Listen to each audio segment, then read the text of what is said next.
So, welcome to tonight's webinar for the BAPT, British Association for Psychological Type. I'm Richard Owen, current treasurer. This is the last of these webinars before our 2019 conference, which we're really excited about hosting again in Milton Keynes this year. Tonight I am interviewing one of our speakers who's traveling over from the States to join us. And one of her specialty areas is archetypes and the use of depth typology in type. She's a career counselor, consultant, coach, many things. I'm going to get to explain a bit more about what she does, but I'd like to welcome Markey Read tonight. Hello, Mark. Hello. So where are you joining us from tonight? Where am I joining you from? Yeah, where are you right now? I'm in my office in Vermont, and so as I was saying earlier, there's snow all around me, and it's still the middle of winter for us. Well, we're just warming up here in the UK with our strange weather, but I think hopefully you'll have a nice spring in the UK for the conference, and I always count on that. hopefully, fingers crossed. But what are you going to share with us at the conference this year? Well, I'm doing a workshop where I'm helping people understand not only the 8 functions, but also the archetypes and how they interact with each other. And I've developed some tools that I'm calling some games for people to play with and get friendly with all those terms and various bits. And so it's been a lot of fun to develop the materials. It's something it's a proposal I've put in other places and they haven't been accepted, but then I reworked it and I finally figured out how to say it so that someone said, that's a good idea. So I'm looking forward to just having some fun with people. And one of the things about the BAPT conference that I love is that the folks who come are fairly type knowledgeable. They're willing to experiment and play it. It's really a group of colleagues so that we can all learn from each other. So this is probably the first time I've come to a conference wanting to just really play with type and with other people. Right, so these games, they're going to help you to engage people with type, and what difference are they going to make, and what are these games going to do? I think there's several things. One is there's some kinesthetic interaction so that people can start to feel it more in their body rather than always having it up in our head and being in memorization. There's also some visual qualities to both drawing as well as moving pieces around so that, again, it's not a matter of memorizing, it's about understanding some of the flexibility and how these different characters and parts move and can sing and dance with each other. And it's also, I think for some people, it'll just give them a chance to relax and have a little laugh with it rather than be so intent and like, I have to memorize this or I have to know all of this because it's a lot to take in. You know, the 8 functions alone are a lot to take in. And then you add the dimension of archetypes and it can be overwhelming for folks. Yeah, so you mentioned archetypes. I mean, that's how I know you as a specialist in that area, and an area I certainly share an interest in myself. So, when you talk to people at first, like, how do you explain the idea of an archetype to them? So I use the idea that you're a cast of characters, and that we all have, characters that live within us. Some of them are more developed and we rely heavily on them, and then others are less developed and we often can't rely on them. They're unpredictable. And I'm a writer and I was an English major in undergraduate, so I often think of the storyline and the story arc. So I talk to people about how good stories have complexity to them, and it's because they have all these characters, and all those characters come together to make a whole composite of the story. The stories are archetypal, so good stories are. So it's kind of a theatrical analogy, I suppose. This cast of characters and these roles that these characters. Which of them are you most interested in? Have you got a favorite of any of these characters? I do. I have the trickster as my very favorite. The trickster character outside of type, the trickster character has always been an archetype that I've been fascinated with because it's the fool in the king's court that can speak the truth and not be persecuted for it. But it's also where if we don't allow ourselves to have a little fun with our own trickster, we walk around just taking ourselves way too seriously. And as an ENFJ, I take myself way too seriously most of the time. And it's actually having some fun with the trickster and learning more about it and playing with the energy, recognizing when I'm stuck in it, and being able to shift my energy so that I'm not stuck in it anymore has had me access that energy in ways that often are more positive rather than getting me in that double bind of where there's no place to go with it. Let's just remind everyone, so if you're type, in-depth typology, there'll be a certain function that gets kind of expressed or carried by the trickster in you, the trickster character. And which one is that for you then? For me, it's introverted sensing. So when it comes to following laws that are reinforced because of traditions, like airport security, speed limit laws, things like that. It's an area where I often feel like I can, because the trickster wants to convince me that I can operate outside those laws. But then when I get caught, I'm in this double bind. Like, indeed, I was actually speeding, or indeed, I did do that thing that you caught me in.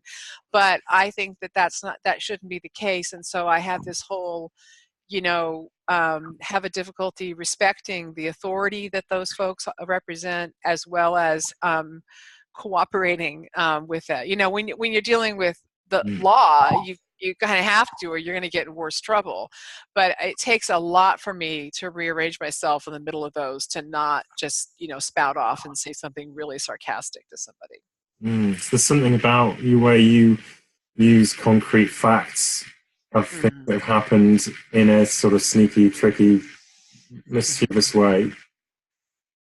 And occasionally I turn those rules on the person who's trying to enforce them and have a little fun with them. And I'm very aware when I'm doing it. I love airports. To me, are just a wonderful area where if you have some humor about yourself, you can follow all their rules and still have a little fun with them and screw with them. And like when the time when you were supposed to turn off all your devices before the plane took off. I remember one time I realized that my iPad was in the overhead bin, and I thought, I could leave it on. Everybody kind of knew already it was no big deal, but I decided to get up because I wanted to get something else out of my bag. The truth is, I wanted something else out of my bag. And my iPad was up there. And so I figured I can get the iPad out and turn it off, but also get the other item. And the flight attendant got very upset very quickly with me and told me to sit down. And so I just looked at her calmly and I said, well, you have a choice. I can either sit down, and I said this loud enough for people to hear. I said, I can either sit down and leave my iPad on, jeopardizing communication, or you can let me finish and I can turn off my iPad and then I'll sit down. And so I put her in a double bind. And I knew right what I was doing. I had a little funny smirk on my face. I knew that she probably thought, you little wench, what are you doing here? So I put her in a double bind, and all she could say was, yes, please turn off your iPad and then sit down, because that was the only choice that she could make without having everybody in the airplane realize that was a ridiculous rule. And then, of course, within probably 6 or 12 months after that, they decided to change the rules and tell us that we could all have our devices on under these certain circumstances and do these things. But so I find many of those rules to be really ridiculous, and I like to poke fun at them whenever I can, and when I know I can get away with it.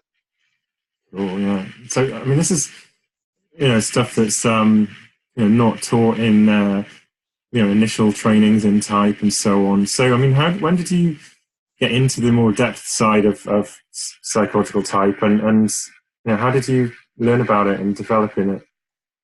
Well, I learned about type early on in the 90s, and I immediately was taken by it, and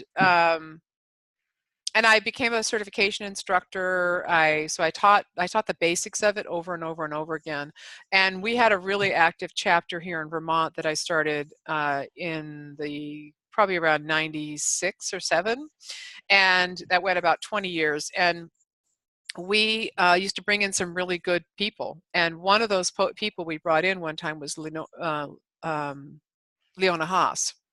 And she's the first person that introduced the idea of the archetypes, because she had done some work with BB, and I don't even remember the workshop she was actually there for, but we derailed whatever she was there for, and we all were like, we want to know more about this. So after that, we brought BB in, and he did some, I think he did like a 2 or 3 day seminar with us at one point, but plus I've gone to things that Bob McAlpin has done. So when I've learned about the archetypes, to me that had type have more soul. Because and there were other people that were talking about archetypes. Carol Pearson was talking about them, but because her model of archetypes wasn't really developed sort of in parallel or intentionally with type. It was always a little bit of an awkward fit. And while I was fascinated by them, it was hard for me to kind of see where they meshed. And I know some people are concerned that BB's model makes it all seem too simple and clean. But what it does for me is it gives me a really good place to start a conversation with people and get into some dynamics that you really can't get into with the four functions or the 8 functions, or even just 4 preferences. So it's allowed me to pull type apart and look more deeply.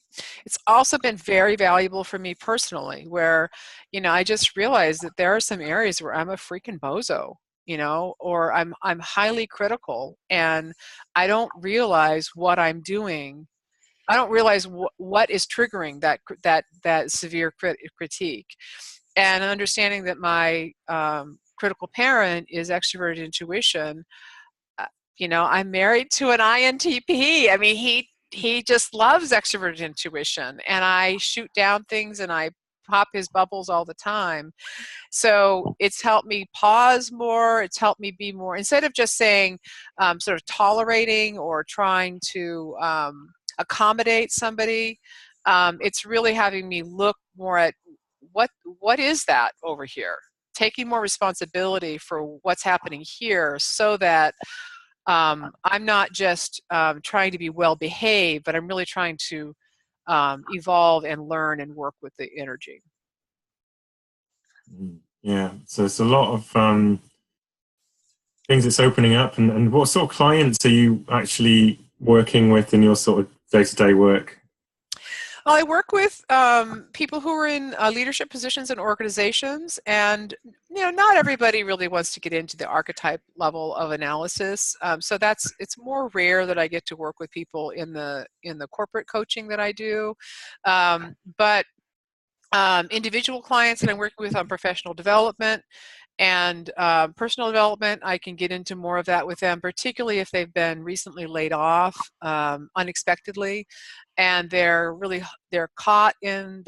by it, and they can't seem to get out of it. We can get to it through archetypes, help them see where the person managing them and who they are, there was a real disconnect or a mismatch of their preferences, so that, for example, one of the things I say to people is that because I do outplacement services, so when someone's been laid off, those folks come to me, and one of the first questions I ask them is, what happened in the last 6 to 12 months in your job that you think led to this, or that was a big change? And they inevitably, to a person, they say, I got a new manager. And so where I start with them is you are still a valued employee. You still have good things to contribute to an organization, and the criteria that you were being evaluated by with your previous manager is now a different criteria with this new manager. And so, and nobody talks about that. Nobody says, nobody, because people don't even think they need to explain that there's a different criteria. They just think that that's what everybody evaluates you on. And so this new manager comes in, and suddenly a very valued star performer becomes a mediocre or really bad performer, and they're managed out. Now, I'm aware that there are folks who are purposely put under new managers so that they are managed out because they're problem children. But that's a different matter. Most of the folks who are laid off unexpectedly, at one point they had very high marks in their performance, and then suddenly it's changed, and they feel like they're being, they start getting written up, and all those kinds of little bits that add up to, I think I'm going to lose my job. So that's a place where you can unwind that. And then I'm also doing a lot more writing and creating things. I'm at a place now where more of that stuff feels easier. I think for the first 20 years it felt really hard to really write about type because I knew it was complex. Were you saying before to me that you are looking to write an ebook, publish a book? What's it going to be about, the topic? So it's a guidebook for entrepreneurs, particularly in the area of consulting and professional services, and it's taking people through the basis of concept development and identifying your customers and products and those sorts of things are. But I'm weaving type into the whole thing so that the leadership styles model that I've developed will be applied to the entrepreneurial the needs of the entrepreneur. And I'm specifically targeting this book toward people who are solo practitioners and not necessarily the folks who are in the big giant consulting firms. And so they might have one or two other people in their company because they've grown, but it's really for people who are trying to wear all of those hats, being the type they are, and running into difficulties with that. So it's interesting to go back to that idea, of like the type somebody is in a workplace versus the type of a manager, for instance. Can you give some examples of actual, real, obviously anonymous examples, something that you've seen in your actual practice?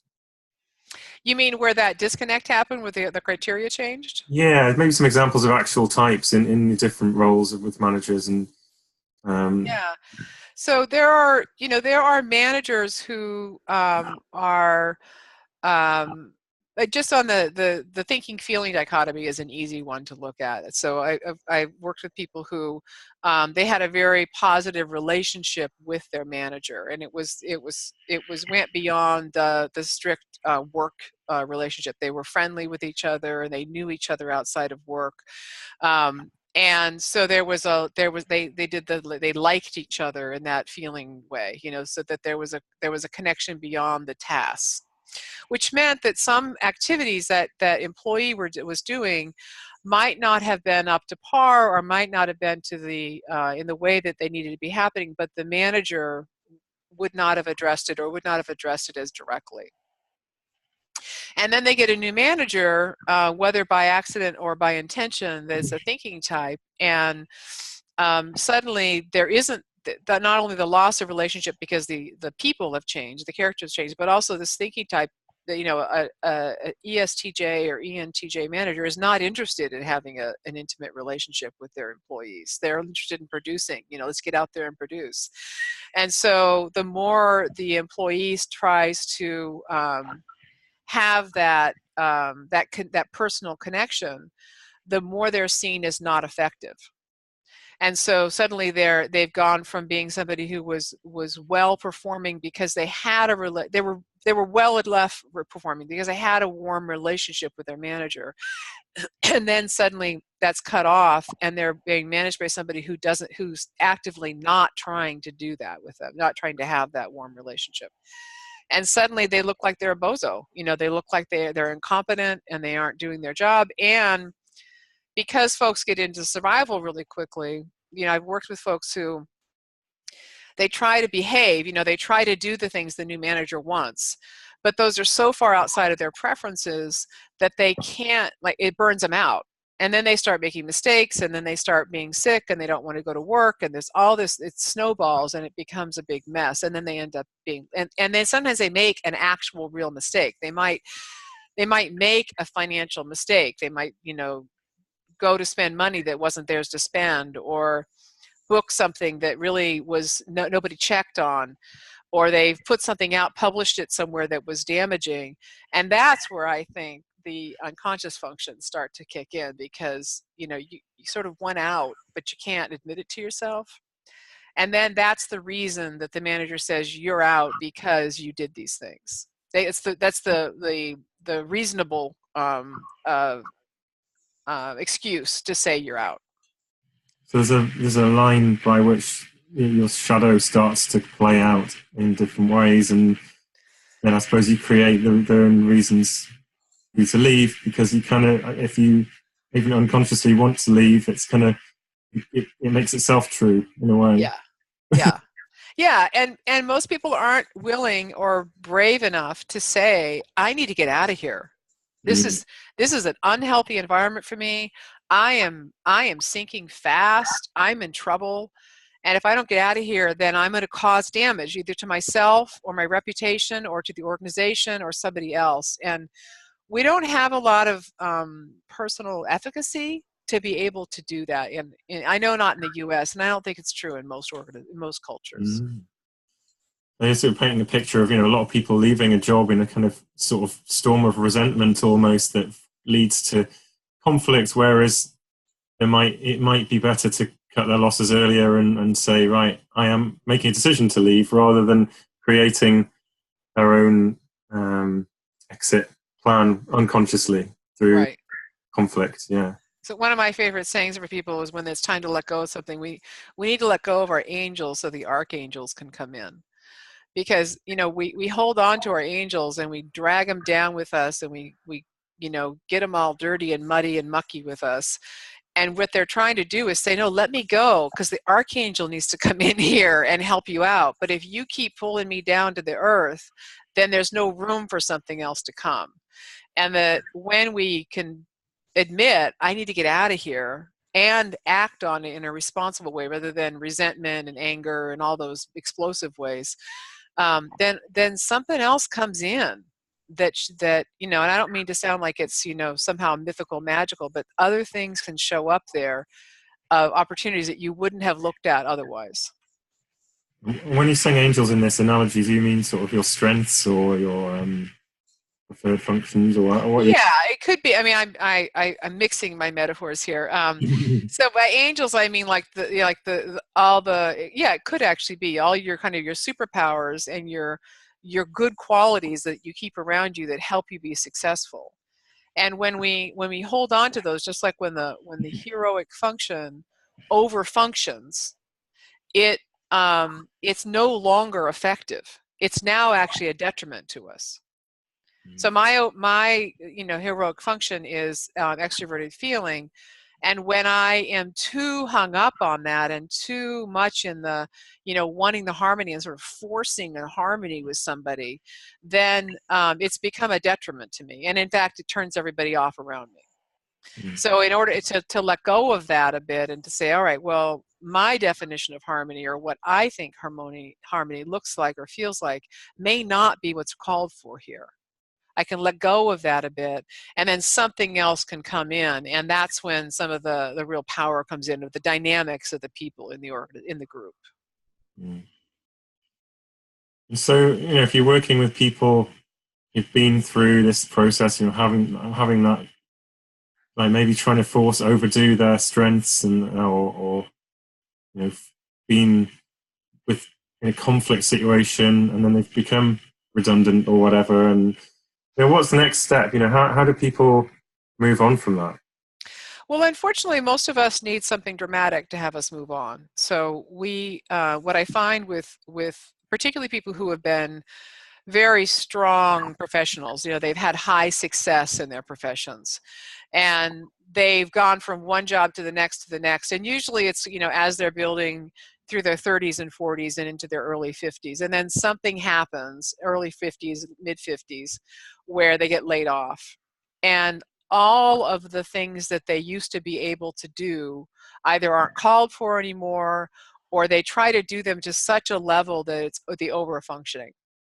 And employers smell it, and they want to distance themselves. They just think, I don't think I want that here. And so usually it takes some kind of a dramatic event, and sometimes that is illness, sometimes that is a death, sometimes that is a divorce, sometimes it's the birth of a child, or even the death of somebody else in their family, that causes them to reevaluate. We hear all kinds of folks who come out of serious illnesses saying, oh my gosh, I have my priorities straight now. Well, you could have done that earlier and maybe not gotten so sick. Maybe, and I'm not saying that all disease is just because we aren't taking care of our caca inside, but there's a lot of things we cause, our subconscious and our unconscious work on us to get us out of situations that we don't act on unconsciously. And if we can be more in touch with that, and recognize when it's time to move on, we could avert a lot of drama in our lives. I mean, there's just a whole lot of things that we create that is just terrible, destructive drama, that if we address things sooner, we could have, we didn't have to be so damn dramatic about everything. So what do you think are the signs people need to look out for that sort of change is required, so they know before it does build up into a big problem? Well, it's things like, sort of the basic health stuff. When your sleep patterns change, putting on or losing more than maybe 10 or 15 pounds in a short period of time. It's whether you're drinking more alcohol or using other substances, or you need things in order to sleep or wake up. If you're finding your eating patterns change because you're going for more of the the stress reducing kinds of sugar stuff, those are all the early signs that we're in, that something's happening, and we're trying to push it down. And when the more we try to push it down, the more that stuff wants to come up, because it's in the unconscious, and it's saying, no, you need to pay attention to me. And then we have another drink, and we're like, no, you're getting down there. And then you're like, no, it's coming out. And that's, we all have friends, and of course no one in this conversation has ever done this, but when you have been under the influence of substances, said or done things that were really, really damaging or really, really horrible, and later when you realize what you had done, it was embarrassing or had huge consequences, because all of those things open up our unconscious. So, we all have stress, and we all have things in our lives that we're trying to manage, and we do that through lots of ways. Eating is one of those things, and all sorts of other activities that we do to release those things. But even what might be considered a healthy stress reliever, like somebody does yoga somebody all of a sudden starts doing yoga 3 or 4 hours a day. Well, that's probably a sign that something's going on.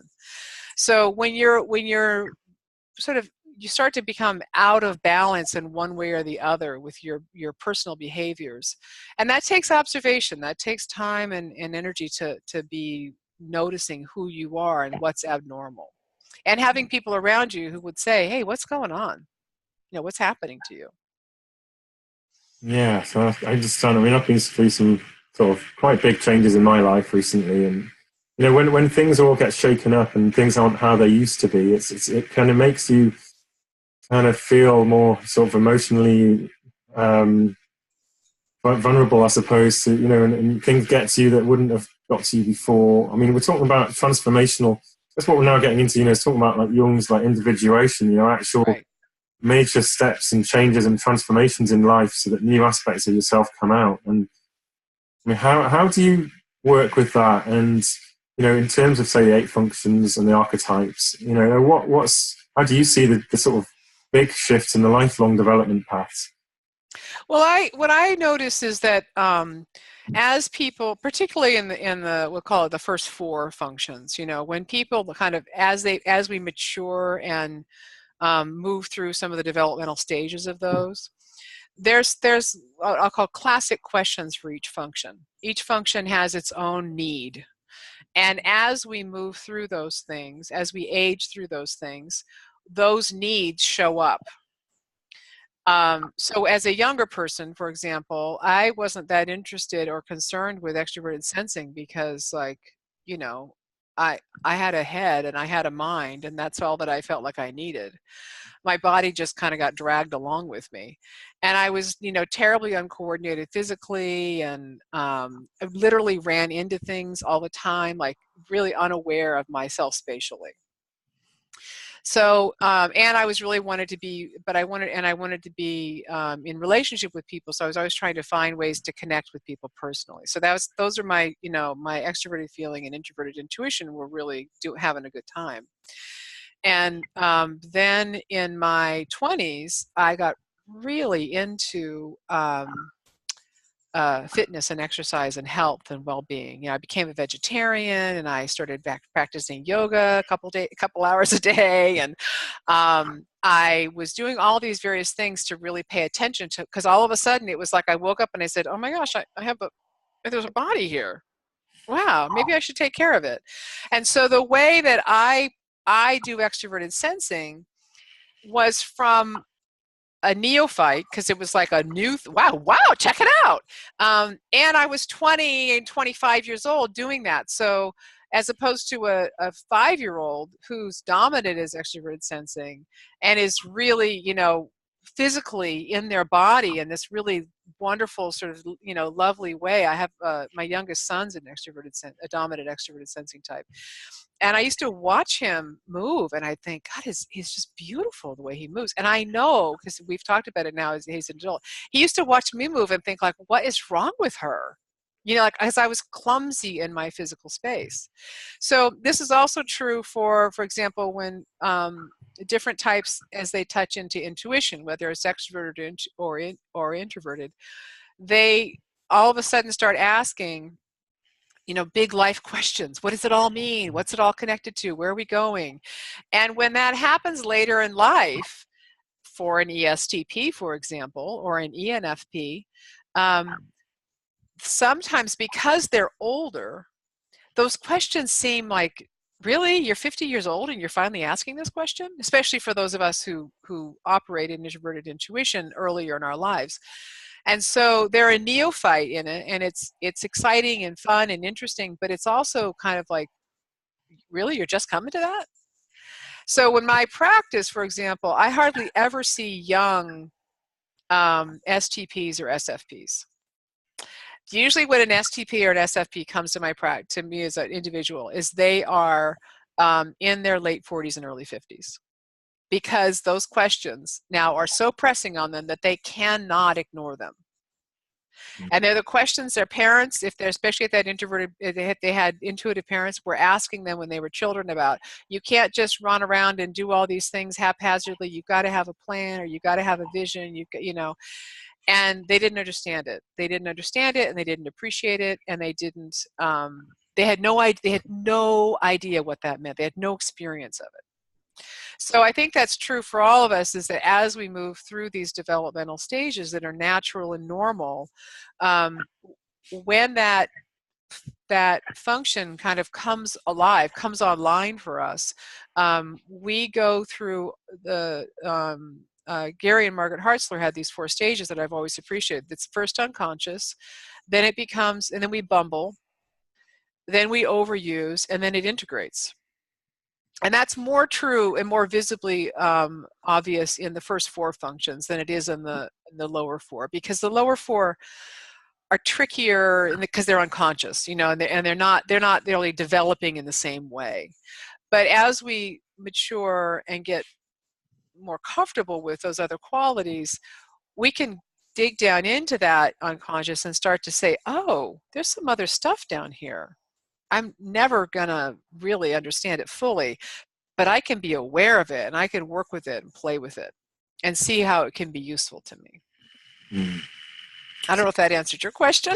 That's fascinating. I mean, this idea that, people having suddenly new needs in their life, like the functions, I say, coming online. I think that's a beautiful way to put it. And these needs, so say intuition starting to come into someone's life shows a need for answers to more abstract, bigger questions, sensing coming to someone's extroverted sensing coming into someone's life, and show a need for indulging in the physical world and experiencing it. And what about some of the other functions? I'm interested in maybe some of the thinking and feeling functions. How do you see those needs coming out in people?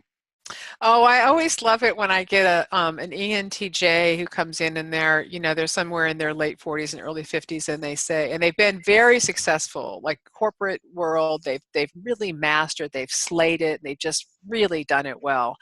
And then they come in and they say, I think I want to go work for a nonprofit because I really feel like my management skills can be used well in nonprofit world and really help them. I want to contribute. I really want to make a difference. They'll say, I want to make a difference in the world. And there's this quality of like all of a sudden, particularly for our ESTJs and ENTJs, their introverted feeling has woken up. And it was always there, but it's really woken up now, and they're all of a sudden in touch with their values in this new way that they're experiencing it more in the conscious world, and they think that their very heroic selves, their extroverted thinking, is going to go and help these nonprofits suddenly be more successful and more fabulous and more wonderful. Except they forgot that the nonprofits are usually run by a bunch of introverted feeling types who are really ensconced in their values-based organizations and their decisions and their missions that are they're having this lovely groove with each other. And they have somebody, an ENTJ, come in for an interview, and they're like, oh my God, that person would eat us alive. And they would never say that in the interview, and they would never say that in their decision to not hire somebody. But they immediately say, no, this person is not allowed into this territory because they are dangerous to what we do. Because they're a neophyte, partly, but also because they think they have the answers. And the introverted feeling types are saying, no, your answers are not the answers we need or want. At least we don't think they are. Because they're scary. Because of course the introverted feeling types, for them, extroverted thinking is further down in their third or fourth. So they get scared by that because it's not a well-developed or trustworthy place for them.